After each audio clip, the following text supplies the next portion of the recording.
भारतनगर शहर में सुजाता नाम की एक औरत अपने 2 बेटों और बहुओं के साथ रहती थी। उसकी 2 बहुएं थीं। बड़ी बहू का नाम था पायल और छोटी का नाम संजना। संजना कुछ ही दिनों पहले सुजाता के घर की बहू बनी थी। पूरा परिवार बड़ी ही खुशहाली से रहता था। एक दिन संजना अपने कमरे में बहुत देर से दरवाज़ा बंद करके बैठी थी। तब पायल ने दरवाज़ा खटखटाया। संजना, दरवाज़ा खोलना, कब से अंदर बैठी है? चल मेरा रसोई में हाथ बटा, खाना बनाने में देरी हो रही है। हाँ दीदी, बस आ रही हूँ। अरे तू अंदर इतनी देर से कमरे में क्या कर रही थी? कुछ नहीं दीदी, चलो ना खाना बनाते हैं। नहीं, पहले मुझे दिखा कि क्या कर रही थी तू। अरे दीदी कुछ नहीं। पायल कमरे के अंदर चली आती है और जैसे ही वो अंदर आती है उसकी आंखें खुली की खुली रह जाती है। पूरे बिस्तर पर इतनी सारी अलग अलग तरह की चूड़ियाँ रखी होती हैं। अरे संजना, क्या है ये सब? इतनी सारी चूड़ियाँ? दीदी मुझे ना चूड़ियों का कलेक्शन रखने का बहुत शौक है, तो बस इन्हीं को ही सेट कर रही थी। अरे पर इतनी सारी चूड़ियाँ? हाँ दीदी, कुल मिलाकर 150 के करीब है। क्या? 150? बाप रे बाप! दीदी बड़ी ही मेहनत से चुन चुन कर कलेक्ट की है मैंने सारी चूड़ियाँ। अच्छा, कमाल है भाई। संजना अपने चूड़ियों का कलेक्शन संभालने में इतनी खुश हो रही होती है कि पायल उसे देखकर सोच में पड़ जाती है कि उसने तो कभी ऐसा किसी चीज़ का कलेक्शन किया ही नहीं। वो अपने कमरे में जाती है और अपनी चूड़ियों का सेट गिनने लगती है। ये क्या, सिर्फ 10 सेट? संजना के पास तो कितने सारे सेट थे। चलो साड़ी निकाल कर देखती हूँ कि कितनी है। पायल अपनी सारी की सारी साड़ियाँ गिनने लगती है। हैं? सिर्फ 20 साड़ियाँ? पायल अब परेशान होती है। उसे भी अब संजना को देखकर किसी न किसी चीज़ के कलेक्शन करने की इच्छा हो रही होती है, पर उसे ये समझ में नहीं आ रहा होता कि वो किस चीज़ का कलेक्शन करे। पायल रसोई में खड़ी सोच रही होती है, क्या कलेक्ट करूँ समझ में ही नहीं आ रहा। एक काम करती हूँ, संजना से ही पूछती हूँ। पायल संजना के पास सलाह लेने जाती है। अच्छा संजना, ये बताओ ना कि तुम चूड़ियों का ही कलेक्शन क्यों करती हो? मतलब दुनिया में कितनी चीज़ें हैं, फिर भी तुमने चूड़ियों को ही क्यों चुना?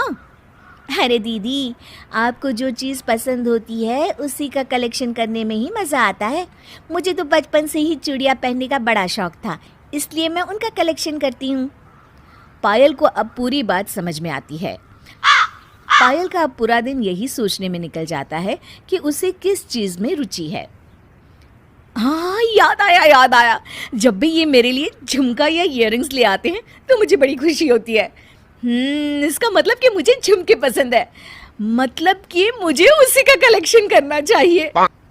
अगले दिन पायल पूरा दिन मार्केट में घूमती है और हर जगह से तरह तरह के इयररिंग्स खरीद कर ले आती है और अपने कमरे में गिन रही होती है। 348, 349, 350, 350। इतने सारे इयररिंग्स, ये हुई ना बात। इसे कहते हैं कलेक्शन। विकास शाम को ऑफिस से आता है। पायल, मुझे कार्ड का मैसेज आया, तुमने 10,000 की क्या शॉपिंग कर ली भाई? देखिए जी, कितने सारे इयररिंग्स लेकर आई हूँ मैं। क्या तुम यहाँ दुकान लगाओगी क्या? अरे नहीं जी, ये तो मेरा कलेक्शन है। किस बात का कलेक्शन? अरे मुझे इयररिंग्स पहनना बहुत अच्छा लगता है, तो मैंने सोचा कि उन्हें कलेक्ट किया जाए। ओफो पायल, तुम्हें पता भी है कि कलेक्शन किसे कहते हैं? कलेक्शन का मतलब ये नहीं होता कि एक ही बार में सारी चीज खरीद लो।